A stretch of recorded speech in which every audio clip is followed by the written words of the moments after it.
Let me show you how to make the fortune you have always dreamed about. Check this out. I'll show you how to make all kind of money.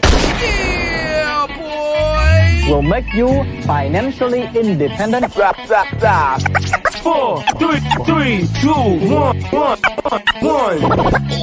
Here's a secret for you to make millions.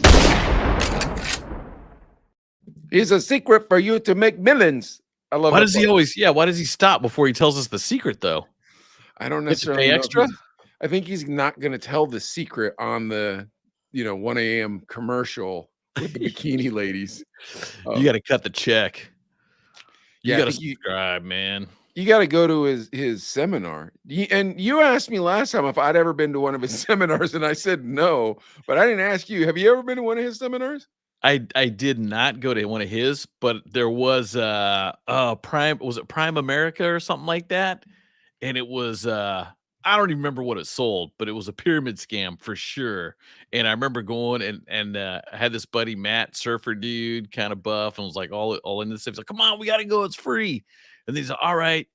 It could have been you sell magazines or whatever, But the thing is, whatever it is. So I go, "Okay, Mike, I'm going to be under you. You're my supervisor. Everything I sell, you get 10%. I got a taste. Yeah, Okay. so you get a piece." So I'm like, "All right." And they're all like, "Well, here's the cool part. You get people to work for you and you get 10% of what they sell."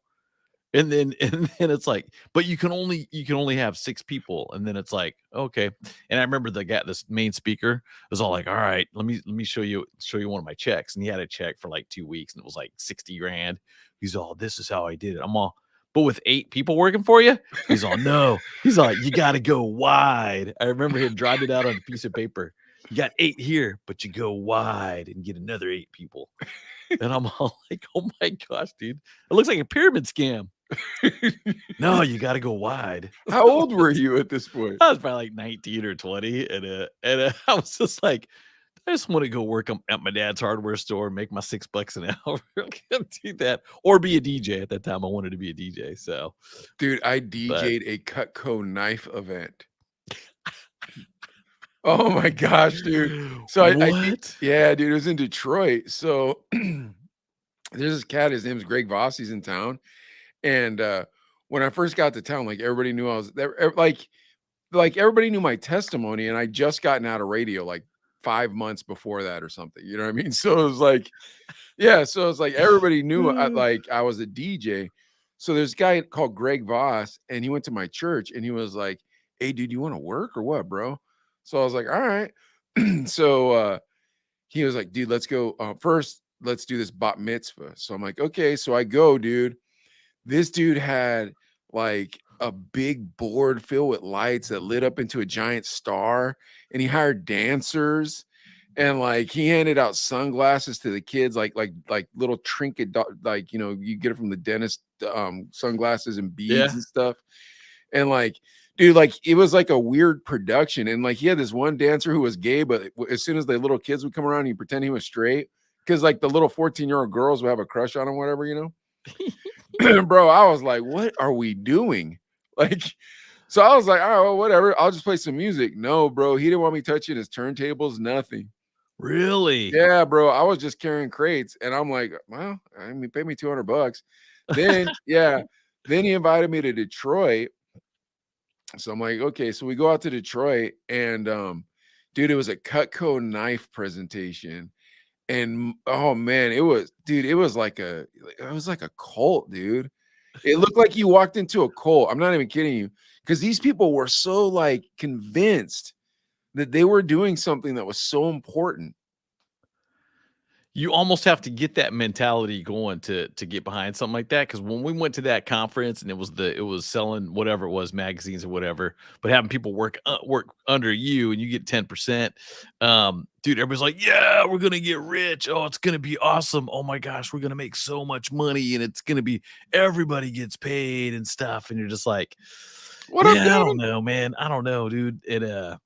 One time though, went in Tucson, and before radio, me and this guy, just kind of a friend of a friend from the dorm, whatever, was like, "I got to find a job." And I was like, "Yeah, I guess I could use a job, dude. I mean, I'm going to school, but whatever." So it was the meet door to door. Have you ever met one of Oh, those yeah. guys? And they just had a deal here at Bakersfield. It's all 20 ribeyes, $50. And you're just like, how big are they? What's the quality? You don't know. But we went in and it was a whole, all right, we got an orientation training. It's Saturday at 11 a.m. So come on by. So we're like, all right, well, maybe we should probably dress nice. We like got suits and ties and stuff. Went there, it was me and him. That's it. And, and the guy comes out. He's all right, guys.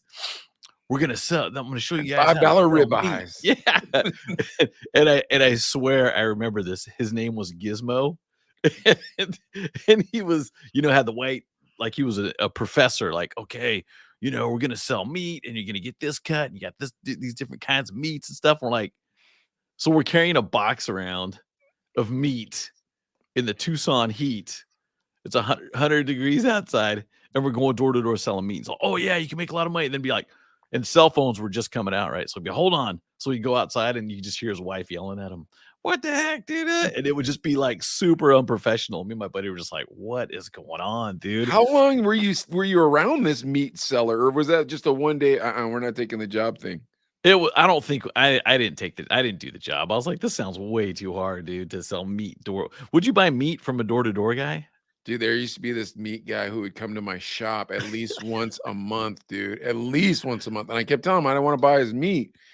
Then, like last week, me and Sherilyn, we were driving down McKnight Road, which is kind of like the busy road in North Hills of Pittsburgh.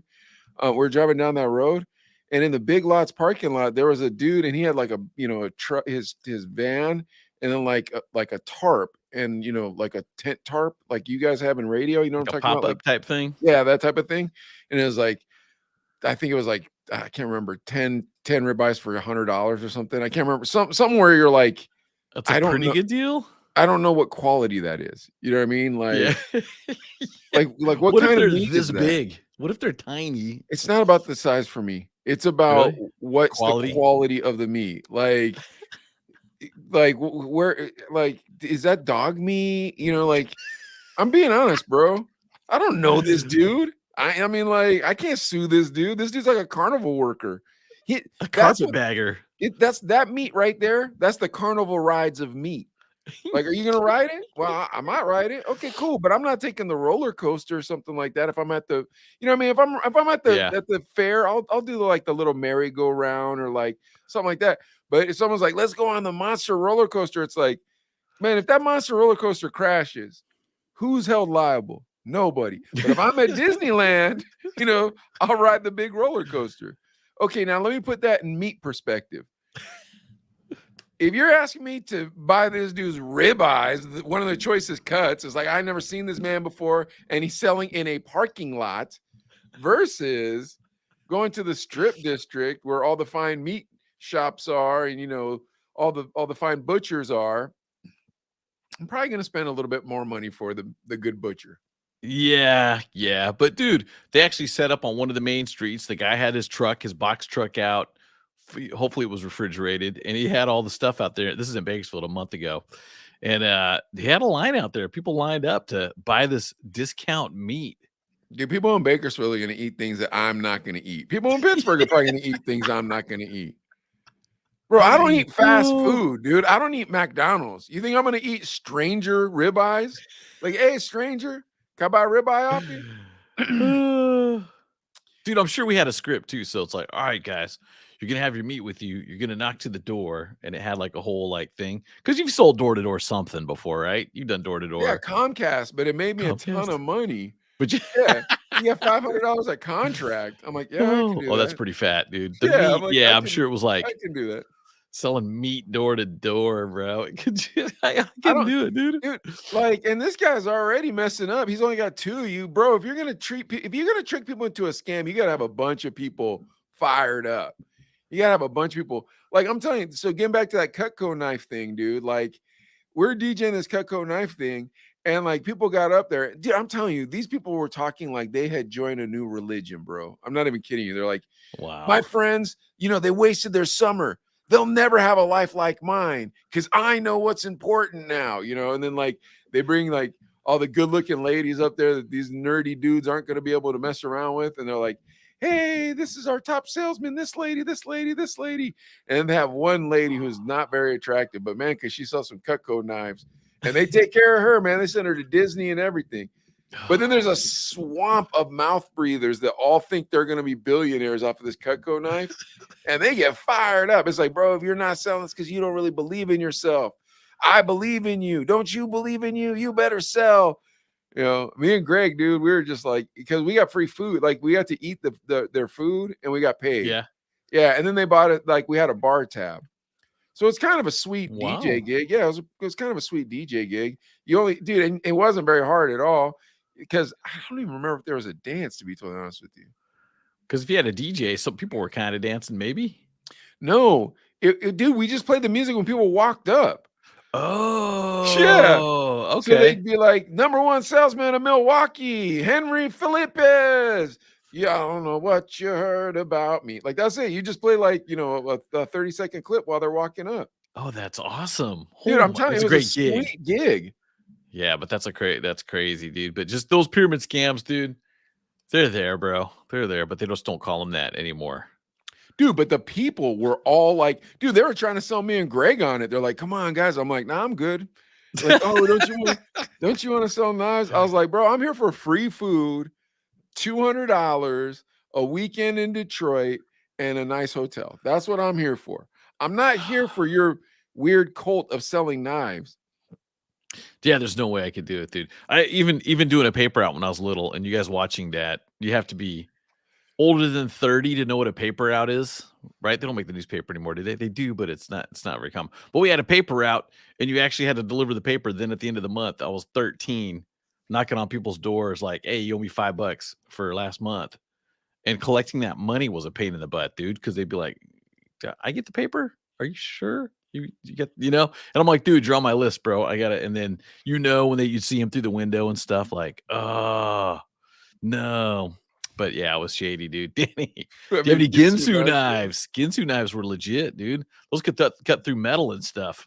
Yeah, those are the good ones. The Cutco knife I don't know if it's a good knife or bad knife, but what I do know is they know how to get people into their cult, bro. Like those people were sold out, dude. Like, oh, it's a lifestyle. I'm doing so much. Like they acted like when they talked about selling Cutco knives, they'd say it as though they were saving cancer victims. Oh my gosh, dude. You know what I mean? Dude, I can picture that. Yeah. If you can trick people into believing that about the product you're selling, it's like, man, you're doing a pretty good job. You're pretty good at brainwashing. Don't you think? Rudy, I have the Cutco knives. They're legit.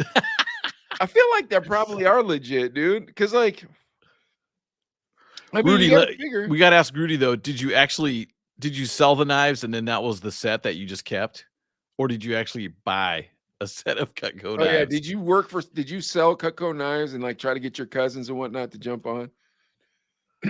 Uncle Rico could. I feel like did Uncle Rico sell Cutco knives, or was he selling Ginsu knives? He was selling some random stuff. He was selling the nylon polymer containers. Oh yeah, go ahead, give it a tear. See, you can't. I can't do it. Well, I feel like that's akin to your meat sales. You know what I mean? Yeah. Where like very sharp. Very sharp. I think that's akin to your meat sales. This idea of I'm gonna go sell meat at people's houses. Like, bro, come on, let's be honest. Who in their right mind? Yeah, I bought them. I was a sucker. But I mean, if they're still sharp, bro, you're not a sucker. I mean, like, hey, dude. I mean, if they work. I like good. I hope I have a decent set of knives. I paid a decent set of money for them. But anyways, where was I getting to with this meat selling? Uncle Rico? Well, just dude, who's gonna buy meat? Come on, Adelaide. Honest to goodness, you trust parking lot meat salesman, dude? Do you? I don't. Rudy says, I honestly do not regret this purchase. Good for you, Rudy.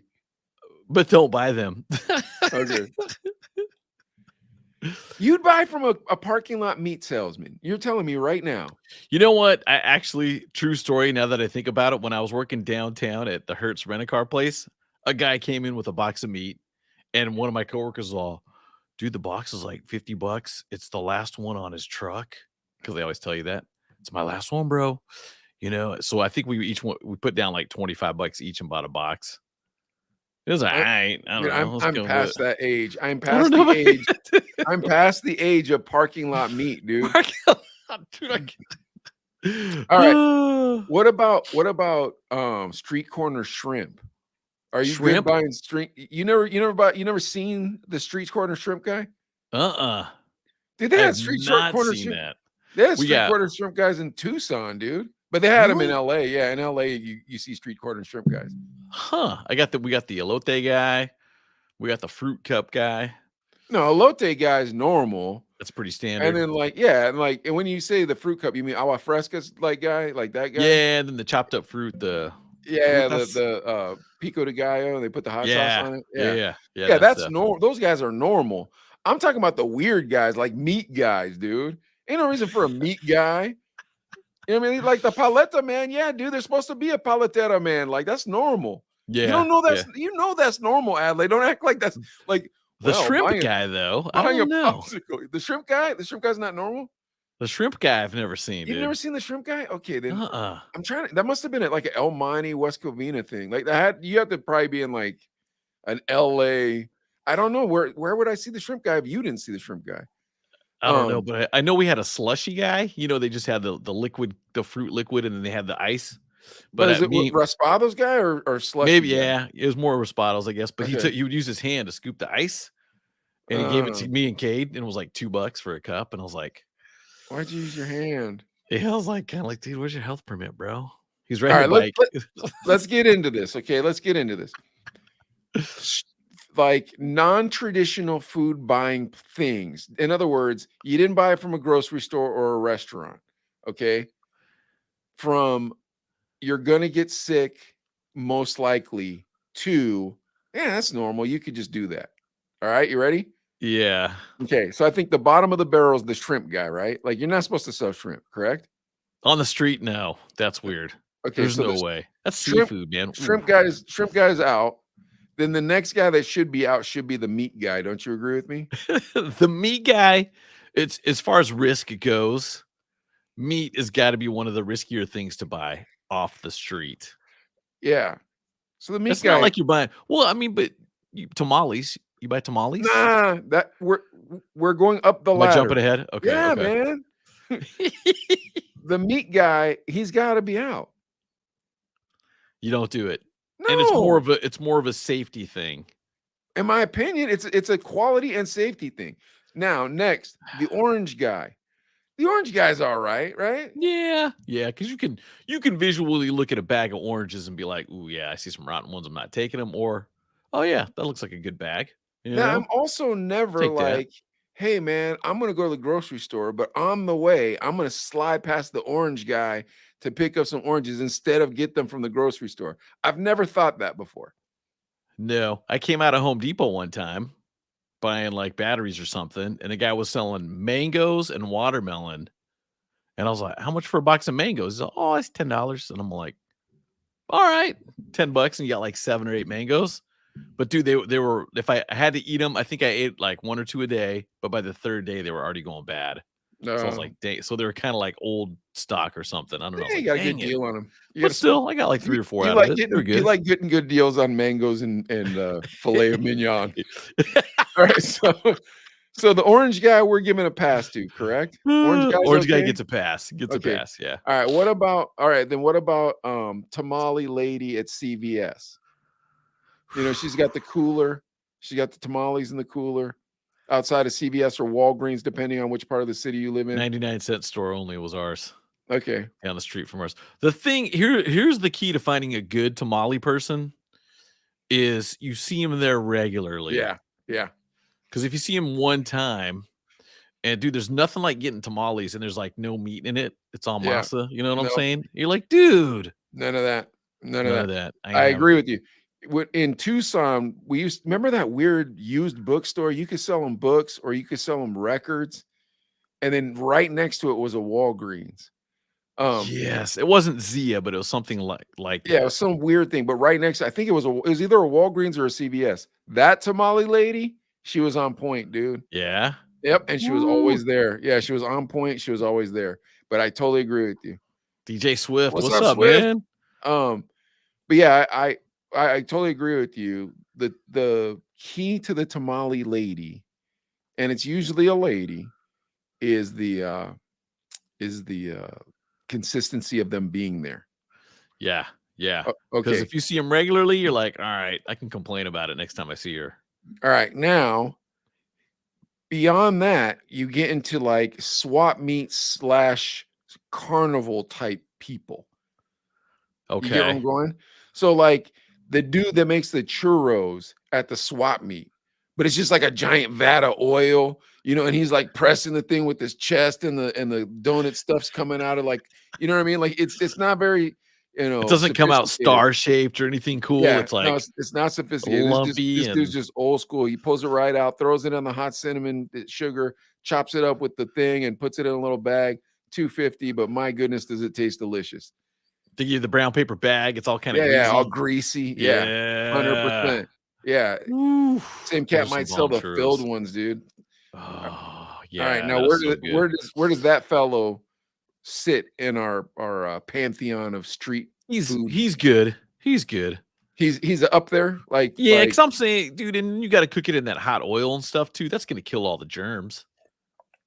dude. It's always scary too, huh? Because he's got that propane blower just going on that giant bowl of like steel bowl of oil. It's just burning on it. You're like, bro, if that thing spills over, we're all dead. He's And got a homeboy's couple like, of like grease scars oh, on his face from 100%, getting burned and stuff, and like 100%, all over his maybe arms. missing an eye. Yeah, wearing a tank top. Yeah, no safety equipment. Not at all. He's your grandfather's age. Yeah, Yeah, he's got chewing tobacco in his mouth. Oh yeah. You want?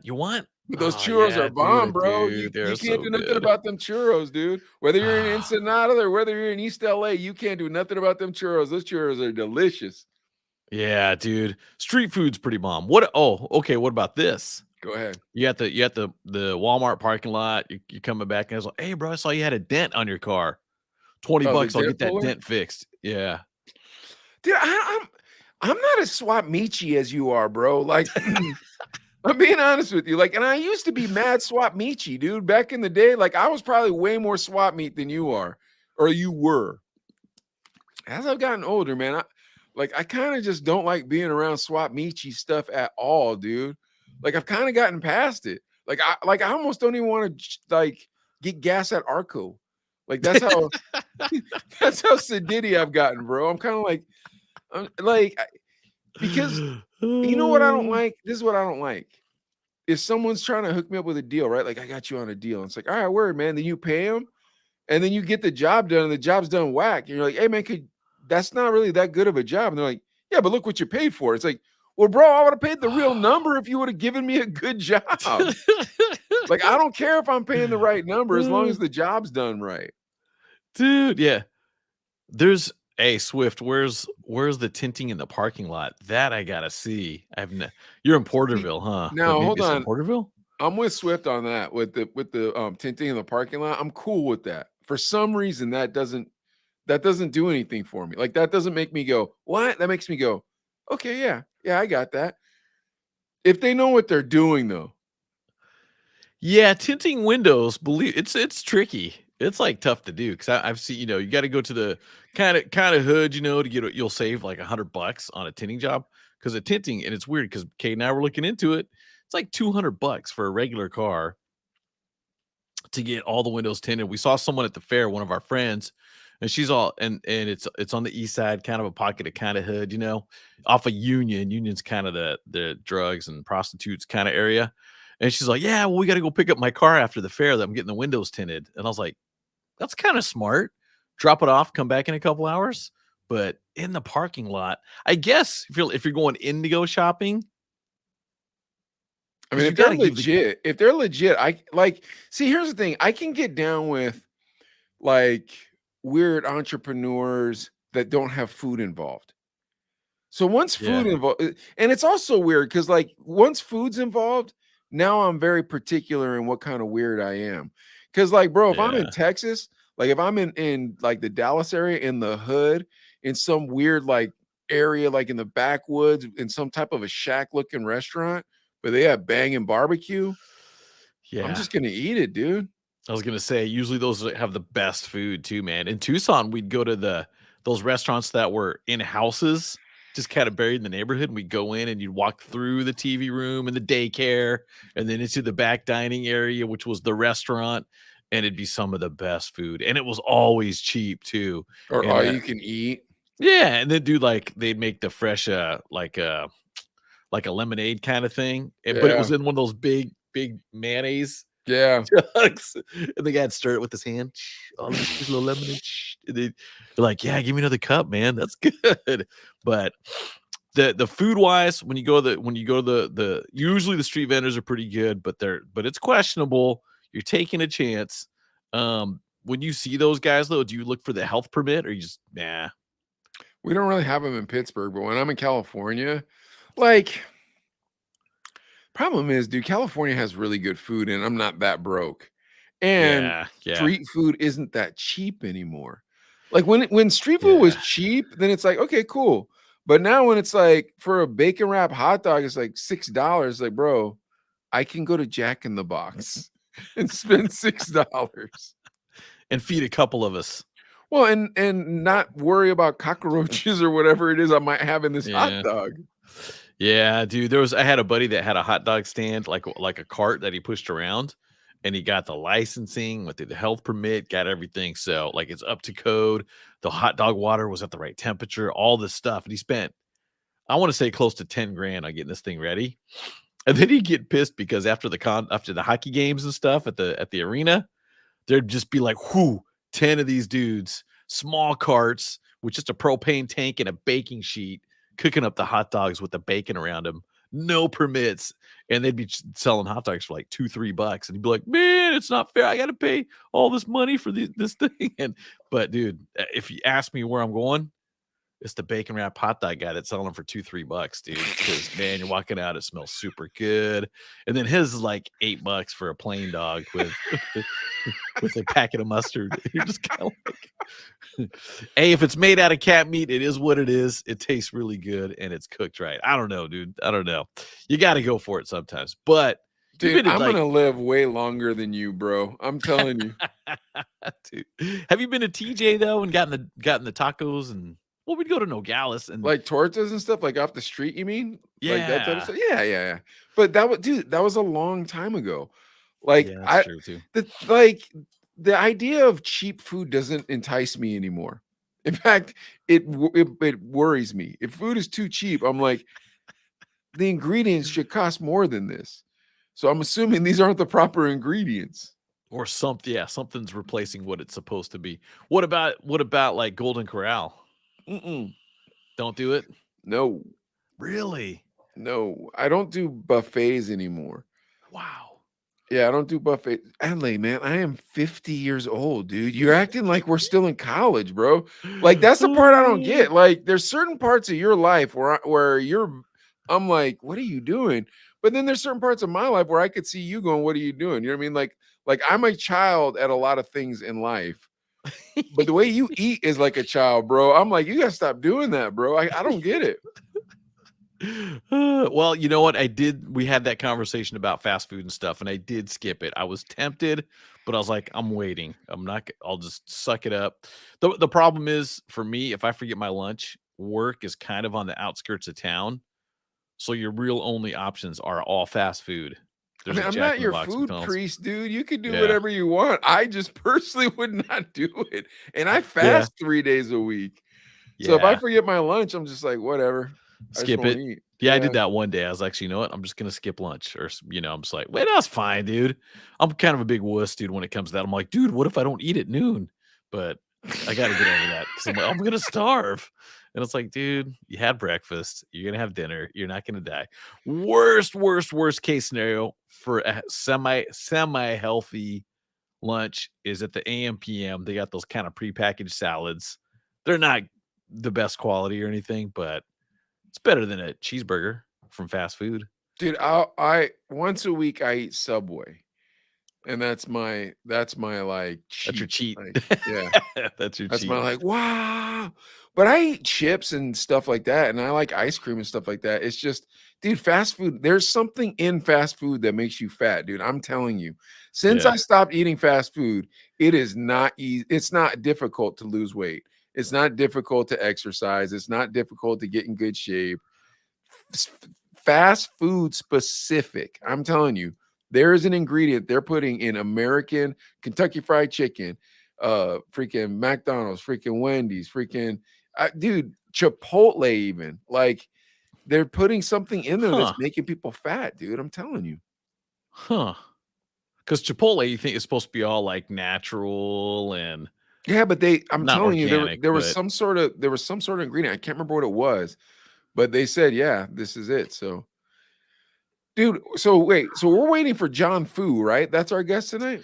yeah, I was just thinking about that right now. Just that, yeah, John Fu. Now, if you guys know him, he's a filmmaker here in Bakersfield, and he's got something coming out called Trolls, and so it's a movie and it's an NFT. And I had a conversation with him yesterday, and he's like, "Hey, I've got meetings set up though in LA tomorrow, which is today," and he's all, "We're trying to get this movie, get it sold."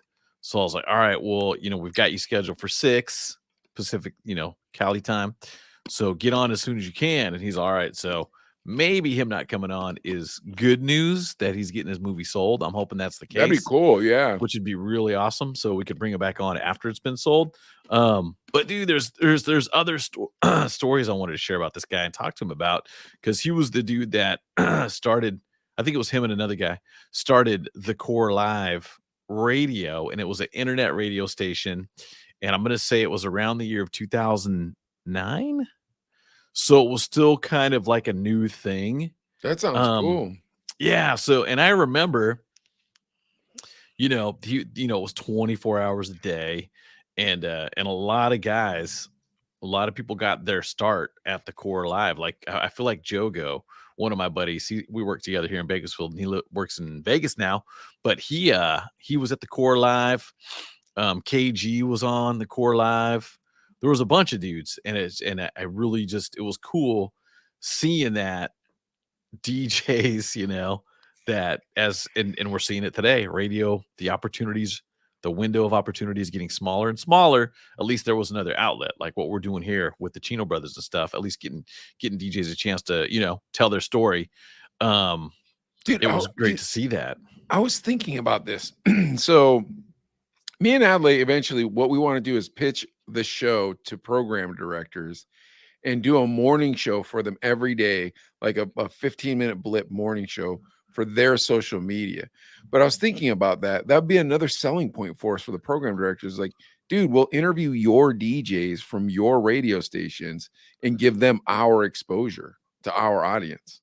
That's a really good idea too. And that's because a lot of times, the DJ's just in the other studio mixing up for 20, 30 minutes. And Yeah. then you don't hear about him anymore. You're kind of like, dude. And doing the Chino brothers for the last year and a half, approaching 2 years, you've really gotten to hear some really great stories. I mean, Dude, we've we heard just the had best stories. yeah, we had Damage on last week, and it's just I got a ton of feedback about, man, that interview was so good, and we barely scratched the surface with Damage, That's the thing, barely. is the DJ, like, all we should ever have is DJs going forward, dude. We just need Yeah, DJs. But we need to like figure out how we're gonna get like DJ Cassidy on here and Rick D's. So if anybody knows DJ Cassidy, hook it up, or Rick yeah, D's, or any famous DJ, hook it up. yeah. Tell We them gotta to get Swift send them on the here Chino actually Brothers too. way. Absolutely. Let's get Swift on here because he's out in Porterville, and that's actually a market. It's about 45 minutes north of Bakersfield. Northeast, I guess you'd say, but that's a whole nother market, man. And there's a whole nother scene. And yeah, as we get bigger and bigger, you know. All right, hold on a sec, because I want to ask you some questions here. Hmm. What do you think's going on with this Paul Pelosi thing? What do you think's going on? Him getting attacked? Who knows, dude? Who knows? I mean, just to switch I gears know what on I it, but think's going on. what do I you know what think's I going think's going on? on. I think that was a gay lover spat Ooh, between him and his gay lover. You haven't heard this theory yet? I have not heard that theory. Dude, this theory is all over the internet, dude. A lot of people think that this dude and Paul Pelosi were messing around because, like, here's the thing: there's no signs of him breaking into the house, and how's just some random weird person just show up and like, hey man, guess what? I'm gonna go into a senator's house, the Speaker of the House. I'm just gonna walk into their house. How's that gonna happen? Yeah, you know, it's weird. The little blips I've seen is kind of like, it's like, okay, well, they had a camera on where he entered the house, but oddly, the security, the The Secret cameras Service were turned guys off. weren't watching that camera. Yeah. Like, oh, we don't need it. And their excuse was, well, Nancy Pelosi was out of town, so we're kind of half duty, I guess. You know what I mean? Paul's not the important one. Well, then how come they were both in their underpants? Like, how does that have anything to do with anything? Like, why were they both in their? Yes, why were they both in their underpants? Dude, the GOP set them up, bro. So set up, dude. I'm sure it is. Depends on who you ask. You haven't heard any of these things? This is the first you're hearing about this? Yeah, no, I've heard little blips here and there and stuff too, but I haven't really dug deep into it. But that sounds like a solid working theory that there was something. It was more than just a random break-in. It sounds like, bro, they were in their underpants. What are you doing in your underpants? Were they doing a photo shoot in the back of a limo? I have no idea what they were doing, but yeah, dude. Yeah, so people are starting to ask questions, man. Elon Musk asked some questions about it. People got all mad at him about it. They're asking Elon Musk what he thought? No, Elon Musk tweeted about it. Yeah, and then he took it down. And really? Yeah, he tweeted about it and he took it down. Okay. Well, I don't know. If Nancy was your wife, would I become gay? Dude, here's the next thing. In that video where he got in the car accident because he was driving drunk, both of the airbags went off. But airbags only go off if somebody's sitting in the seat. Whoa. Yeah. I didn't know that either. Wow. So he definitely had a passenger. I mean, I think he had the passenger was at his crib this weekend, bro. They had a lover spat. That's what I think. Wow. Oh my gosh, dude. Woo, that's drama. This is the first you've heard of this stuff, dude? Yes. Yes. Where have you been? It's like you're under a rock, dude. Dude, that stuff comes up and it's like, oh, okay. Well, didn't it kind of make you go, wait a minute, how's this guy getting in here? Just some random dude just showing up at the crib? Like, what's going on here? Yeah, that was the little blip that I read. Was like, okay, well, it's just kind of strange that the camera was on and it was pointed at. So if someone was watching that video feed, they would have saw him come in. But Secret Service wasn't watching that feed, and the excuse was Nancy Pelosi was out of town. So like, yeah, we're just watching the main entrance. That's it. And it's kind of like, wait, it's still Paul Pelosi's still pretty important, right? I mean, he's the husband of Nancy. Dude, this dude walked around this guy's house with a hammer and no security. Was like, hey, bro, look at this weird dude walking around the house with a hammer. We have cameras all throughout this house. Hey, maybe he's the handyman fixing the shelf or something. Yeah, and a gay porno.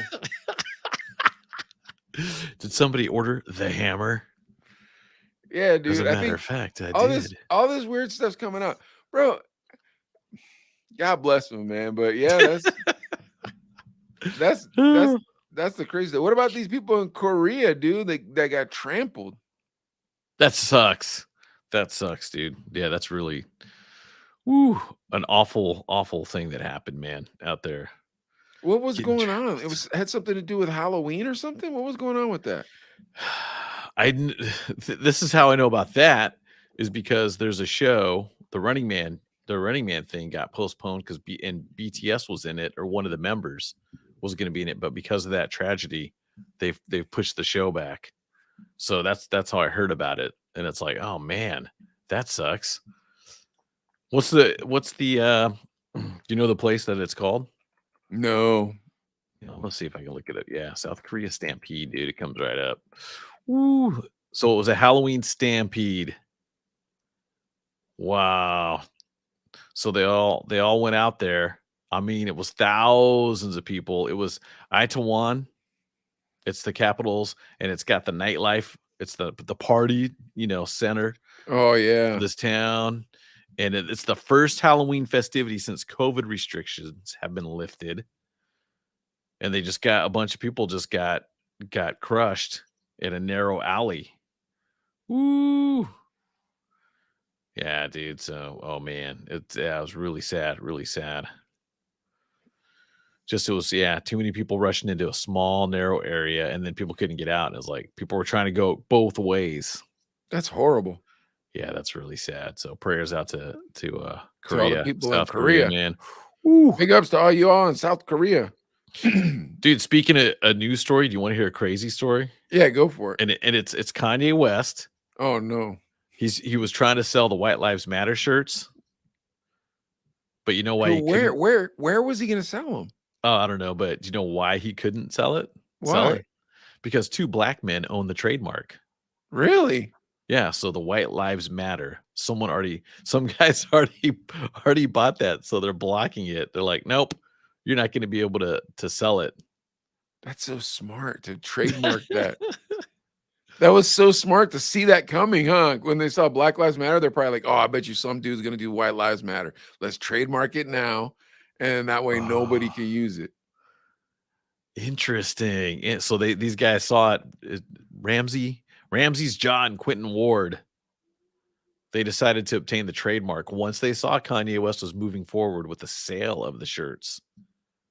Oh man. Whoa. Dude, that's a just think about this though too. So you're like, okay, we're smart enough to lock down this trademark for White Lives Matter because we saw Kanye, wearing the t-shirt, and you're thinking, what's Easy do? He makes money. And then you're like, you know what? But would you be like, what if Kanye said, you know what? I'm gonna cut you guys in. Let me use that trademarked phrase, White Lives Matter. I don't know, man. I just think we're getting kind of weird all the way around the world when it comes to race or nationality and stuff. I just think we don't even know what we're doing anymore as a society. Yeah. And would you buy a White Lives Matter and wear a White Lives Matter shirt? I wouldn't even wear a Make America Great Again hat. I don't personally think that makes you a racist, but I don't want anybody mistaking me for being one. That's true. There's some things like I don't know if you remember the in the 80s, there was Just Say No to Drugs. Yeah. And I was at the store and there was a shirt. It's all Just Say No. And I was like, that'll be funny to wear to the keg party. Dude, it wasn't a good look, dude. People were giving me mean stares like I was a cop or something, dude. And I was like, dude, it's funny. It's funny. I never wore it again. I was like, well, I guess I'm not wearing this out. But it sounded funny, Dan Ramos checking in too. Much love to the Chino brothers. DJ will play. Right. And much love to my brother John Fu. Yeah, hoping he's closing that deal. Up. Yeah, he might be closing a deal. That's the thing. Yeah, so hopefully he's out in LA right now. Making big meals. Miramax. We're feeling it, bro. Yeah, come on, Netflix, somebody. Robert Rodriguez. Tubi. We'll take Tubi. Tubi. Voodoo. Voodoo. Somebody buy this. Bro, like I'm telling you, the way you eat is like the voodoo of food, bro. Like what voodoo is to television, that's the type of food you're eating. You gotta stop eating that stuff. Dude, I'm taking a serious approach to the fast food. It makes me nervous for you. That's why I say this to you. It's not to chastise you. I'm not trying to humiliate you. It makes me nervous for you. You're a father. Yeah. Dude, you came to visit Bakersfield. Yeah. But I know it's the same in Pittsburgh. What's the percentage? I don't want this to sound mean, but percentage-wise, when you look around, overweight people, what's the percentage you think? You know what's weird is I feel like Pittsburghers have gotten thinner. Yeah, since I've lived here, because it's the city's become more health conscious. Because when I first got here, it was like hoagies and just, dude, there was a restaurant downtown. It was just a greasy spoon. There was a big sign in the window that said Jared doesn't eat here. That's how it was. But then Google came into town and all these big fancy tech companies came into town. So we started getting all these good grocery stores and restaurants.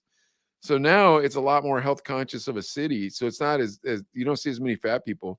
But when I go to Youngstown, dude, woo, my goodness. I mean, like young people, dude, like little boys our boys' ages.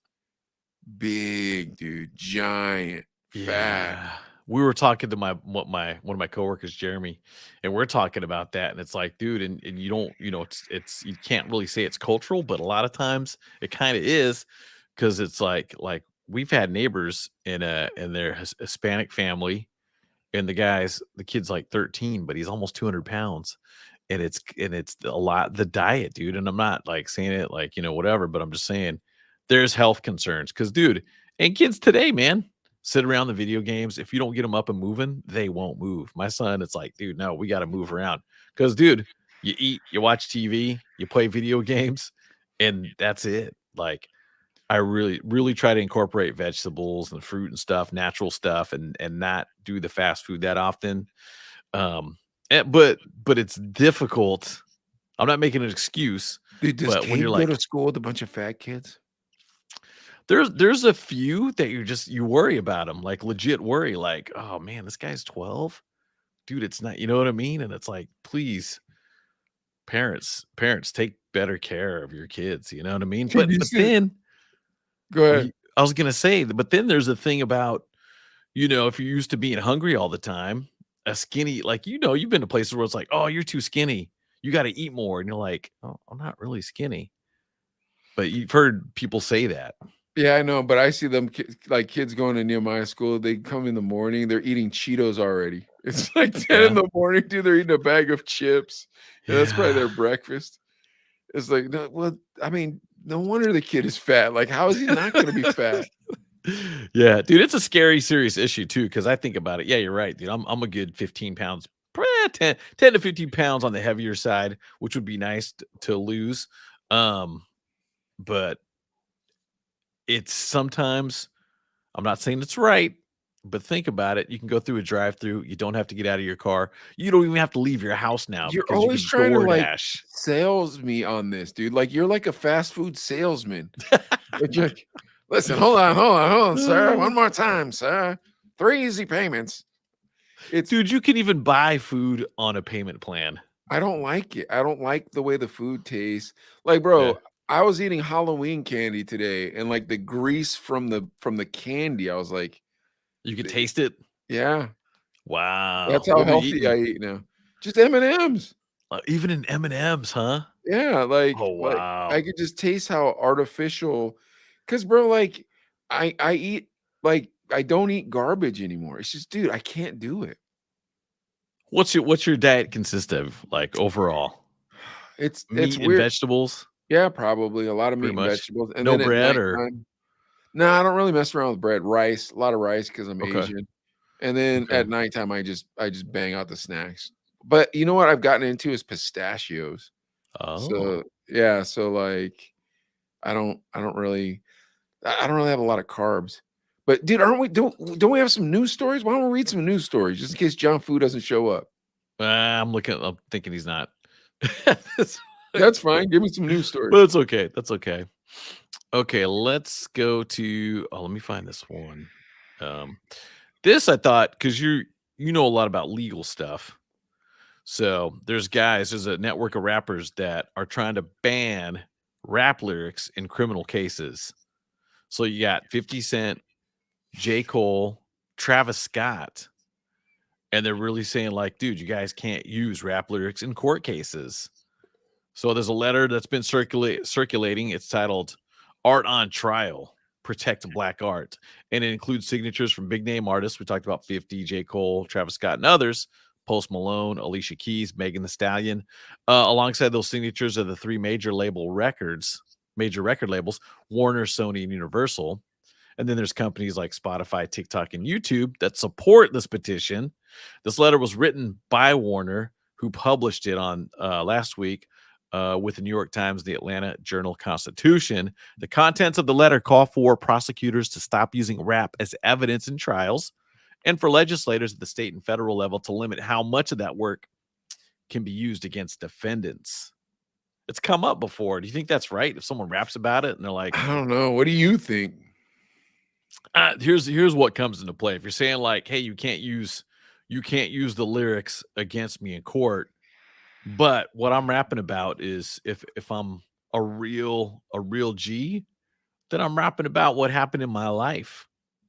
Now, if I can't use so if you're in court, you're like, dude, if you really did this stuff, you rapped about it, you made money about it, and you're saying this is truth, or if you're saying it's lies, then you're a fake studio gangster, right? I mean, it's kind of a weird situation to be in.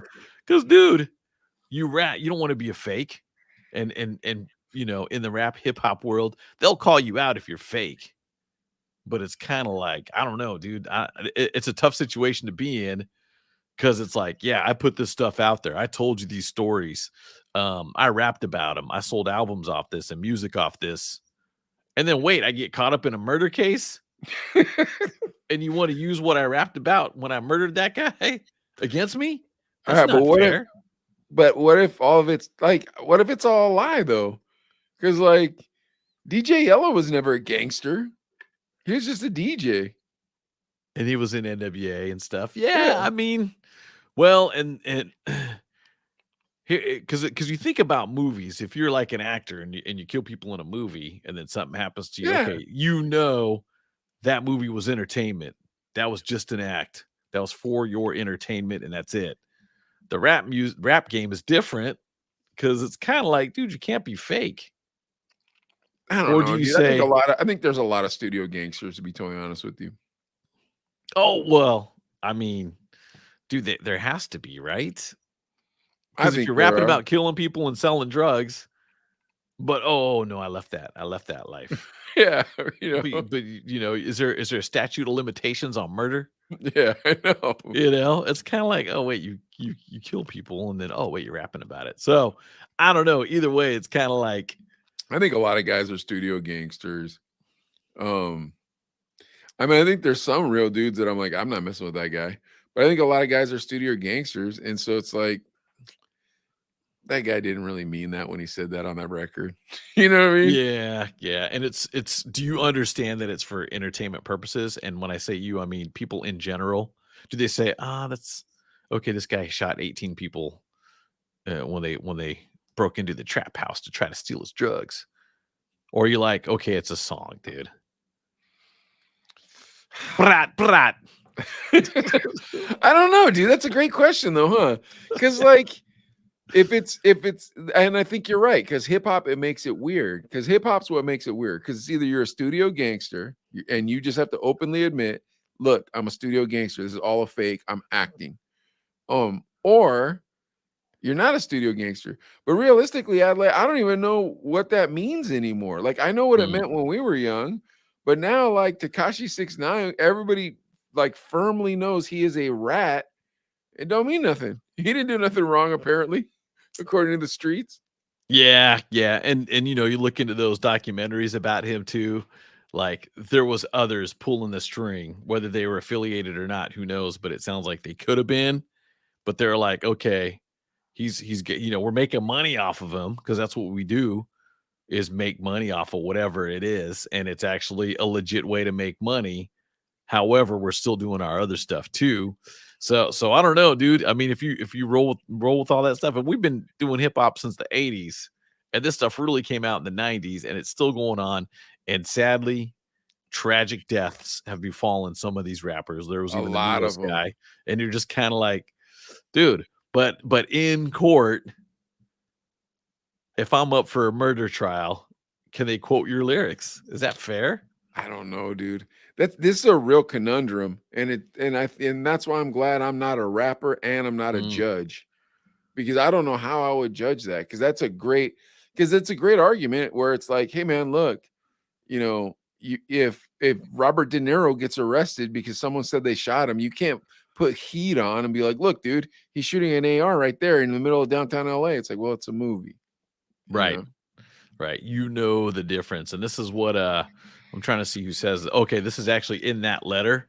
It says, more than any other art form, rap lyrics are essentially being used as confessions in an attempt to criminalize Black creativity and artistry. Is it art? There's a lot of white rappers too, and a lot of Latino rappers. Right. Whoever wrote Right. that was probably white. That's what I'm saying. All Yeah. right. I don't know. I don't really like that story because I feel like it's coming from like a how we're supposed to feel sorry for these rappers thing. It's like, dude, how about this? Don't rap about that then. Like, don't rap Yeah. about it. You don't have to rap about it. Yeah. Yeah. But it's what people like to listen to. That is it though? Or is it what Yeah. we're conditioned to like to listen to?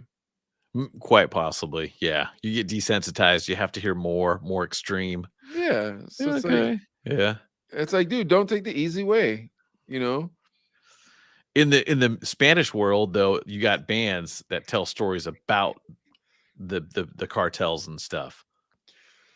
So Sure. it's like from a third person almost, you know what I mean? Yeah, that's true. I like Yeah. it better that way though. Well, All right, what's our yeah, next story? I love those stories. I love those songs, those cumbias about the about the about the gangsters. yeah, oh yeah. Toma rata. Dude, well, this kind of slides into it because this one is Toma Jeezy. rata. Jeezy. Jeezy says T.I. convinced him to quit hustling. Oh wow, So maybe this is a good one. that Jeezy, sounds like a good one. yeah, he shared that T.I. convinced him to quit hustling. He said, quote, "Yo, you know you can't do both, right? You're talented. You're going to blow up at some point. If you continue to do what you're doing, I don't know how it's going to work out for you," T.I. said. I looked at it, and then Jeezy says, I looked at him and said, "Well, S, don't you do both? Because you're the rubber band man, T.I." And T.I.'s like, "Hell nah. I left that alone a long time ago." And for Jeezy, that was a real wake-up call. So then Jeezy went on to sell a bunch of albums and be a musician. So you can hustle, but you gotta stop. T.I. saying, dude, you Well, gotta see, then stop. T.I.'s calling himself a studio gangster. You think? Yeah, Or he because did it and then stopped. He's well, like, I he was can't do it like, anymore. "Aren't you the rubber band man?" And he was like, "No, I'm not." Not anymore. But he still sings that song when he's in concert. I bet you. Does the mafia let you out? Does the mob say, "Oh, you want to be a singer now? Okay. I don't think it Well, you works get to that pay." way. Yeah, right. I mean, it just kind of seems strange to me, you know, that it's like, all right, well, thank goodness.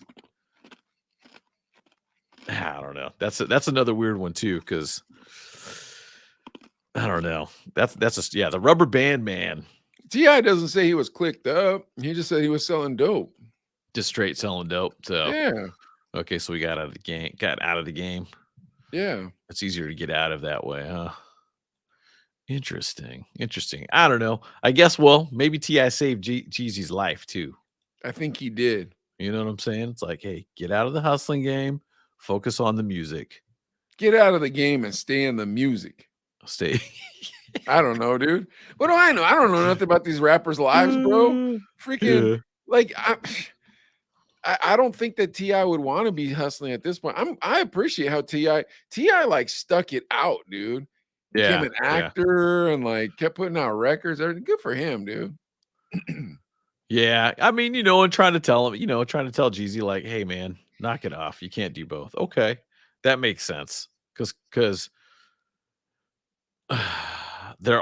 we know of, well, think like Biggie. When Biggie got shot, was he still kind of affiliated even though he was selling albums?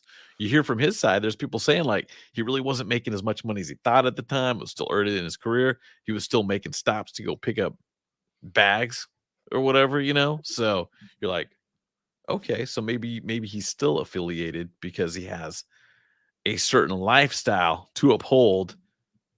So it's like, okay, I got to maintain this lifestyle and I'm not doing it on no money. I got to make some money. Dude, you know how the record business is. You don't make any money. You know what I mean? You don't like anybody. Yeah. Think about it, dude. Especially on your first album, if you're a rapper and it's the 90s, it's like, here's $5,000. There you go. That's your album money right there. Yeah, and just like this chain I got on cost 10. Here's $5,000, a chain, and a new Mercedes Benz. Yeah. And it's like, that's enough? I don't think so. It's not going to go very far. But that's not what they thought. Those rappers were like, oh, wow. You know what I mean? It's like, we'll make the videos look cool. We'll take you to expensive restaurants. You'll be at the club, popping bottles, Yeah. meeting girls and stuff. And then it's like, okay. You know, there's no money in the record industry when you're first starting, dude. There's no money at all now. I don't know how anybody makes money now. I don't either. It's just really tough with streaming and everything. I mean, you get some stuff from it, but yeah, I don't think it's like what it was. Without doing shows, it's tough to make money. I can't understand how anybody makes money at all. I don't understand who listens to radio anymore. Like, I can't understand how entertainment works. Yeah. Yeah, it's crazy, like, how you can survive and still be that. And dude, I don't know.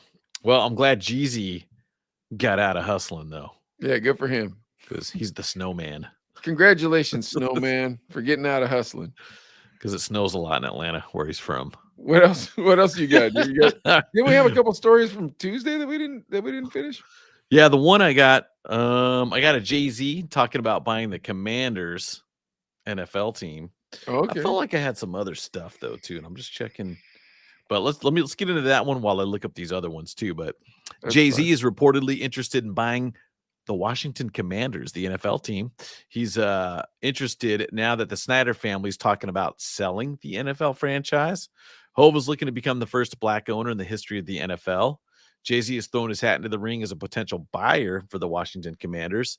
He's even reportedly entertaining a joint bid for the franchise with Jeff Bezos, who is also said to be a major player and wanting to purchase the team. Now, Jay-Z worth about $1.3 billion per Forbes magazine, so he'd most likely need an investment team to complete the ownership transaction, since the Commanders are reportedly worth $5.6 billion. There could be some conflict of interest for both Hove and Bezos, as Jay entered a partnership with the NFL in 2019 as a live entertainment strategist, where he produces the Super Bowl halftime show. And Bezos' Amazon purchased the streaming rights to Thursday Night Football starting this season. Jay-Z was actually forced to sell off his stake in the Brooklyn Nets after launching the Rock Nation Sports Agency in 2013. So I think that's kind of cool if Jay-Z bought the Washington Commanders. That'd be kind of cool. Yeah, but it sounds like there's all these like roadblocks in his way. Yeah, there's no black owners in the NFL. So I think that'd be really cool. I know I've heard rumors Magic Johnson was looking at the Las Vegas Raiders. Really? Yeah, looking at the Las Vegas Raiders to buy them. Would you ever want to own a franchise of any form? Yeah, a McDonald's. No, I'm just kidding. You'd want to own a McDonald's? No, but if they make money, I mean, it wouldn't be a bad thing, and everything's in. No, but I'm saying no, money's not an option. You get to own, like, you can own a television station, you can own a newspaper, you can own a sports franchise, you can own a radio station. Money's not an option. What would you want to own? What about like a Dave and Buster's? So you could actually have fun at your place too. That's not a bad idea, dude. I'd probably want to own a radio station if it was viable. Problem is, Yeah. Danny Hill told us there ain't no money in owning a radio station. Money. Yeah, it's hard to make money in radio. It's not impossible anymore, but it's not getting easier. I feel like it's impossible. I feel like it's impossible. It's getting tougher. I feel like you've got to be in that digital world, and radio. Like, look at iHeart. iHeart's got the iHeart Radio app, and that's that's what a lot of people know them as now, or the iHeart Radio Music Awards. They don't know them for the local radio stations they own anymore. And I think iHeart's kind of seen that. Like, okay, the radio things are cool, but we're switching to digital. We're switching to all these other ways to get music, whether it be streaming or live events. So do you miss how it was, or do you like how it is? I mean, I love my job. I do. I love working at the radio station. But it was different. We talk about when you hire people, you get 500 applicants for the worst job, like, the bottom of the barrel job. Now, dude, you put out an ad for part-time promotions and you get like 10 people applying, and people just kind of want a job. It's like, well, I also applied at Albertsons, but then I saw this was open, so I applied here too. And you're kind of like, dude, it's a radio gig, man. We play cool music, we do cool promotions, how much does it pay? It's like it's just different. Back in the day, it was a hustle, it was a grind, and we didn't sleep much, but we were on the air. Did we get rich off radio? No. But it was some of the best years of my life. It was fun. It was fun. I mean, it was always wild. We're always getting into something. Now I still get to hang with people. We're still doing fun stuff. The Halloween event we're at, I mean, 3,000 kids coming through to, and you're getting them to dance and having fun and passing out candy. So I mean, there are cool things. However, that event, that's a bad example because the dentist was there, passing out candy. Well, no, he's passing out toothbrushes. But dude, it's still cool. But I mean, music's different. Think about this. Think about new music, top 40 music. Where do kids go to hear new music? I have no idea. TikTok. Is it radio or is it TikTok? TikTok, probably. It's TikTok. It's TikTok. There's now radio stations look at what's charting on TikTok. And they say, oh, this song's blown up on TikTok. Let's put that in rotation. No, but what I mean by is it better then or is it better now? I mean, like back then, yeah, things were cool for the DJ and whatnot. But bro, there was no YouTube. We didn't have cell phones. Like you had a cell phone, but it was like, man, it was so expensive to call places, remember? And Thomas would just call people on it. You're like, bro, just use the regular landline. Dude, but your cell phone's in my lap. The landline's free and it's a foot away, bro. Come on. Yeah, that's mind if I call Japan? Remember you used to say, mind if I call Japan? But yeah, anyways, $8 a minute. Yeah, so now everything's dirt cheap and we have the world at our hands, I don't know, dude. I think it's weird too because what culture do we have anymore? It used to be that all kids loved the Duke boys, but we all knew the Duke boys. The A-team. Yeah. Yeah. Our kids don't watch the same thing. Your kid and everybody else at his school don't watch the same thing. Yeah, everybody's into something different. And if they all get into one thing, it changes in a week. Oh yeah. They're all into anime Demon Slayer, then all of a sudden it's something different, totally different. It's like, geez, yeah, I can't keep up with it. But well, I don't think John Foo's coming to see us, Adlai. Give me one more story, then we'll wrap up our podcast. How about that? Okay. I was trying to find one of those crazy weird stories, but I did find Bow Wow got rejected by Jade Cargill, the AEW wrestler. Do you know who she is? No. She's a 30-year-old wrestler, pretty popular, but Bow Wow, you do know who Bow Wow is, right? Yeah, the rapper. Yeah. He's 35 years old now.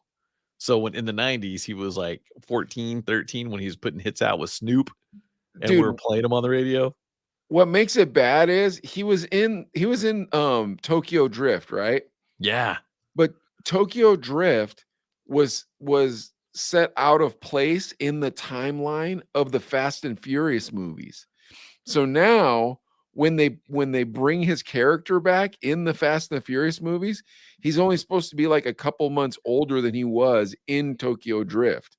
So it's supposed to be 17 or something like that. But he looks horrible because he probably did drugs or whatever. You know what I mean? Probably eats at McDonald's. Yeah, and he tries to look like he's young. And then the other actor also, and that dude's going bald. And he's supposed to be 17. Oh my gosh. So this is how it went down though. Bow Wow and the AEW wrestler Jade Cargill, an attractive, obviously in shape wrestler. They're going back and forth on social media. And Bow Wow's like, oh man, it'd be great if I was on the wrestling thing. I should do that. And then he was saying hey, Jade, maybe me and you should go out. And then she said, you can't afford me, Bow. Thanks, but no thanks. Oh, snap. So yeah, she did later tweet that she was just kidding. But then Bow Wow started talking about money. And she said, I know you're new to the wrestling world, but maybe you should Google more often. We rich, real life. And then she said, Bow Wow, I bought your tape when I was 7. I don't know what AEW is.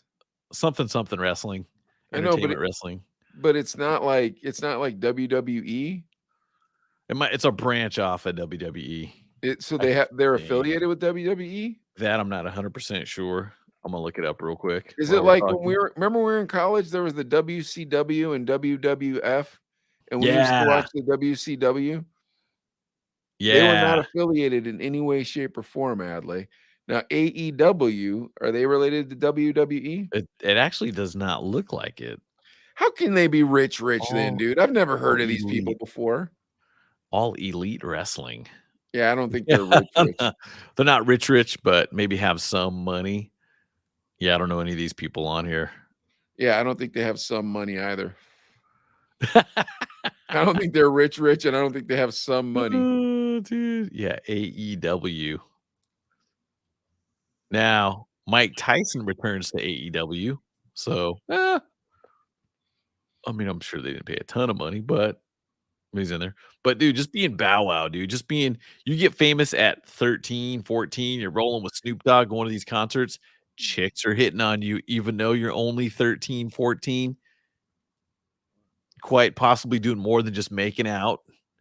It's got to mess you up, right? And now you're 35. And then what happened with his limo driver? Oh yeah, all the weird stuff with that, huh? Yeah, dude. Yeah. Whew. Yeah, it's a lot of weird stuff. So, man, but I don't know. Getting rejected by somebody, I mean, that's part of the life, I guess, at some point. 35, that's one of those things you brought that up like you were saying something about I don't want to be old trying to look cool or trying to look young. Yeah, I don't like being old and looking young, to be totally honest with you, because Yeah, I can't fit this face into clothes that don't look like this. I see. Yeah, yeah, I see what you're saying. Yeah, so Like they don't look right on you or me. Like if you have age to wear a gracefully polo shirt, kind of you look type. weird. Yeah. You know what I mean? Like you do. I do too, though. Don't feel bad. But if we just dress like how we want to dress, we look great. But we Mhm. just look like 15-year-old skateboarders that listen to the Wu-Tang. Yeah, yeah. Yeah, it's really strange, but I don't know. Hard lesson for Bow Wow to get rejected. But dude, come on. Wait, Those hold on. wrestler girls, great shape. This wrestler girl is rich. How are you rich when none of us have heard of you? First of all, and second of all, what's with all What's this her like name? weird, like action sports at this point? Like Le'Veon Bell was in a boxing match this weekend. Did you see that? You were talking about that. And I was like, I heard about it, and I was like, man, that's kind of cool. But he He's doesn't need to be hitting the head more. Dude, You know he what I got the mean? crap kicked out of him. He fought an MMA fighter. I don't understand why these boxers are fighting Why? these MMA fighters. I understand why the MMA fighters are taking the fights because they're getting gigantic paydays. But yeah, Le'Veon Bell got the crap kicked out of him this Dude, weekend. he was so good in the NFL a few years back. I know. Now I'm looking up Jade Cargill's net worth in 2022, estimated to be 4 million. She reportedly makes 350K a month through various well, it says ventures. So her primary Is income is only found professional wrestling. OnlyFans Or only but if you make 350K a month, on that's pretty good money. OnlyFans on If OnlyFans. if it's OnlyFans, weren't you the one who told me the average OnlyFans? $160 a month. Yeah, but if you're on the wrestling, you know what I mean? Like you're on the Yeah, because wrestling. people will pay to I'm see sure there's a you. bunch of weirdos out there that want to see you. Dude, that's crazy. But $4 million net worth. Dude, let's compare. Let's Yeah, look up Bow what's Wow's Bow net Wow? worth. Yeah, what's Bow Wow? Bow Wow. Bow Wow's net worth. You think it's over or under 4 mil? Under. You Eh, think it's under? I don't know, dude. He's like probably one of those guys that's doing production. You know what I mean? Okay, okay. Woo! 1.5 million. Oh man, poor Bow Wow. That's That probably doesn't what seem like happened. a lot. She looked him up. That's what she did. She looked him up. She looked up his price and she was like, "Oh nah, bro." Woo! 1.5. Does your net worth include your house? That's everything. So 1.5 million, if you live in a nice house, that That might might be be your all he's house. got. That might Yeah, be that all might he's be your got house. is a nice house that he bought 20 years ago for 300 grand and it just went up in value. Do you wow, I thought Bow Wow would be worth more than that. Did you really? if a wrestler that I've never heard of is worth $4 million on a AEW that I've never heard of, I don't know. That's crazy. Bow Dude, Wow was rapping with Snoop Dogg. do you want to lose your mind? Look up how Yeah. much Russell Peters is worth. And Russell Peters is that one comedian / DJ guy. Yeah. Looking it up now. Woo! What is it? 75 million. Exactly. And I'd never heard of him. Never Till you told heard me of about him. You've never heard of him.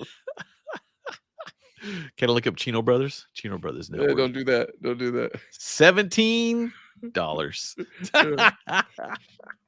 Yeah, sometimes I like to do that. I like to just look up people's net worth. Oh, it said 1.8 million, but that's Chino. You know who's got? You know who's? You know Not who us. else is surprisingly wealthy? Joe Coy. I'm gonna look it up. You know how much he's worth? No. Joe Coy, 2 million. Oh man, Joe, you better start making some money. Oh man, yeah, Joe Coy, come on, 2 mil. But Bow Wow, 1.5 million. Dude, the average going rate of a decent house in Bakersfield is probably 400 to 500 grand right there. You are so mad at Bow Wow for only Sad. I'm kind of $1 million. sad. How do you only have 1.5 million, dude? $1 million is a lot of money, dude. Wow. Woo. Someday we'll be. How much did you think he had? At least, well, I was thinking you got gold and platinum records and songs, and you've worked with, big names. It's got to be worth something. 20 years ago. Yeah, but if you party it off and stuff, I guess. know, Yeah. dude. Yeah, poor Bow Wow. Man, Why and poor he's- Bow Wow? Well, He bad had a job. decisions. Young. He got paid well for that job. He got to be a celebrity. Heck, he's still a celebrity. What do you think? Do you think Bow Wow has more money than like Vanilla Ice? No. Vanilla Ice has more. I think Vanilla Ice got to a point where he figured out how to capitalize on his name and his likeness and stuff and all that other stupid stuff. Like start selling barbecue sauce and all that crap. Okay. Vanilla Ice net worth 12 million. Yeah. He started figuring it out. Like right about the time he was like, I can't shake this. Like, remember when he tried to get into heavy metal and all that? And finally he probably realized, like, dude, I can't shake this. And it is worth a ton of money. I need to just start selling myself.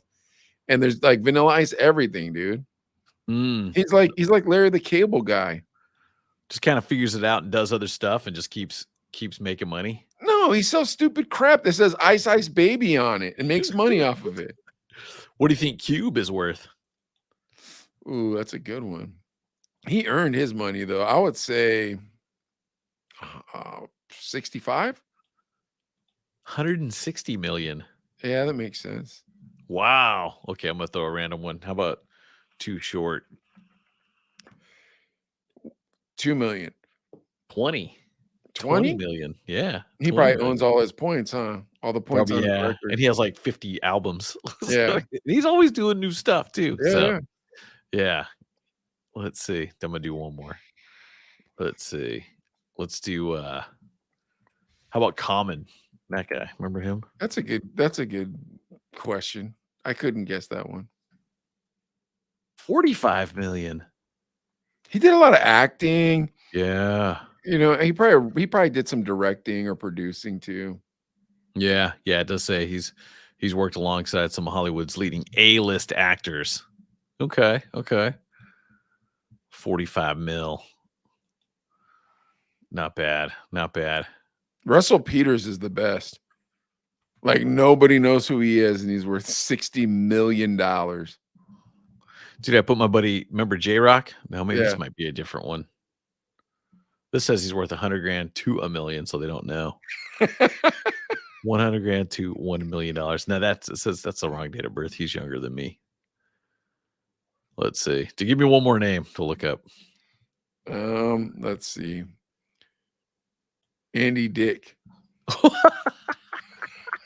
Don't you want to know? $17, same as the Chino Brothers.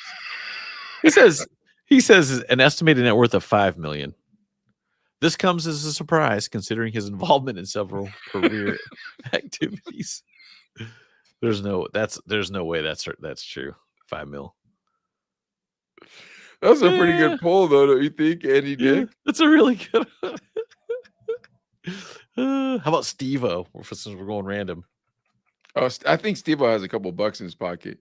You got to look up, dude. You got to go like Corey Feldman, bro. Steve-O's 3 mil. Corey Feldman. 2.5. Corey Feldman has 2.5 million. Yeah, but How? he must have saved some money at least. How does Bow Wow have less money than Corey Feldman? Oh, dude, that's crazy. Oh man, I'm trying to think of some more childhood actors, but man, I can't think of any. My brain's kind of getting fried now. Yeah, I know. And the ones I can think of, it's like they still kind of have a career. Because I was like Alfonso, but he still has a career. I'm trying to think. Yeah. It like what makes it funny is when they're out of the limelight. Pauly Shore, dude. What's that dude got? That's a good What's one. that dude got in his pocket? Pauly Shore, 20 million. Yeah, but his mom owned the comedy store and all that. Yeah, he's probably doing some. Yeah, okay. Pauly Shore. What's the Sandman word, dude? Adam Sandler. Let me look up.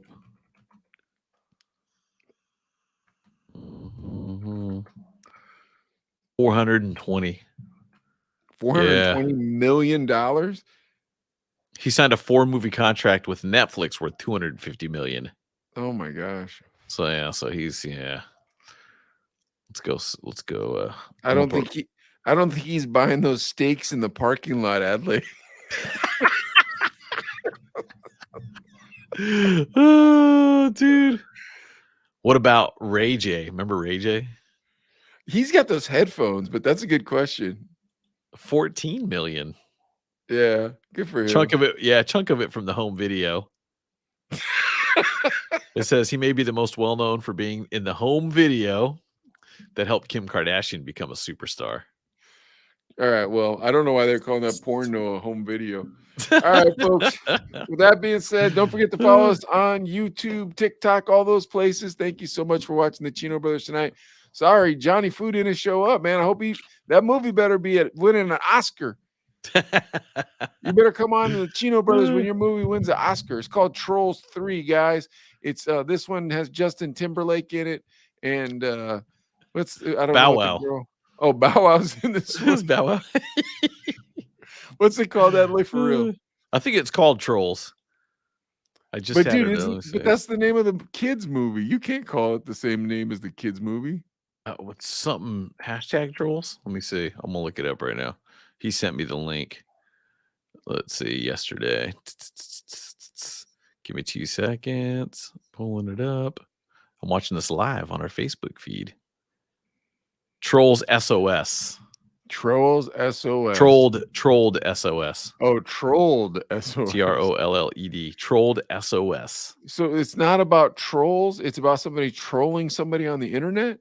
It's more about something like that. I only watch bits and pieces of it, and I was like, it looks weird. It looks pretty cool, though. It does look cool. All right, well, John Fu, hopefully you sold that movie. Congratulations on selling it. And Adelaide, thank you so much for joining me this evening and having a great conversation. Pleasure. Thank you, folks, for watching and listening to us laugh. And I'm hanging up now. See you guys next time on the Chino Brothers. Bang. Goodbye.